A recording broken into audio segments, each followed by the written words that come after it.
নেইমারকে ছাড়াই আসন্ন কোপা আমেরিকার জন্য ২৩ সদস্যের দল ঘোষণা করেছে ব্রাজিলের কোচ ডোরিবাল জুনিয়র। গত অক্টোবরে হাঁটুতে গুরুতর চোট পান নেইমার, যে কারণে মাঠের বাইরে তিনি। কোপা আমেরিকার জন্য ব্রাজিলের ঘোষিত দলে জায়গা পেয়েছেন রিয়াল মাদ্রিদের দুই ফরওয়ার্ড ভিনিসিয়াস জুনিয়র ও রদ্রিগো। আগামী ২০ জুন থেকে ২৪ জুলাই পর্যন্ত অনুষ্ঠিতব্য এই টুর্নামেন্টে একমাত্র নতুন মুখ হিসেবে ডাক পেয়েছেন এফসি পোর্তোর attacker Evanilson. Manchester United midfielder Casemiro ও অভিজ্ঞ ডিফেন্ডার থিয়াগো সিলভা দল থেকে বাদ পড়েছেন। এই মৌসুম শেষে চেলসি থেকে ঘরের মাঠ ফ্লুমিনেন্সে যোগ দেওয়ার কথা জানিয়েছেন সিলভা। ১৭ বছর বয়সী এন্ড্রিক আগামী জুলাইয়ে পালমেইরাস থেকে রিয়াল মাদ্রিদে যোগ দিতে যাচ্ছেন। জিরোনা থেকে ফরওয়ার্ড সাবিও ও তার ক্লাব সতীর্থ ইয়ান কুডুকেও দলে রেখেছেন ডুরিবাল।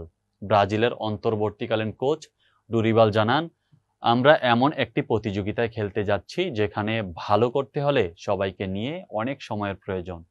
যে লক্ষ্য নিয়ে আমরা মাঠে নামবো তা পূরণে আমি আশাবাদী। এই দলটির মধ্যে অনেক সম্ভাবনা আছে। আশা করছি মাঠে সবাই তার প্রমাণ পাবে।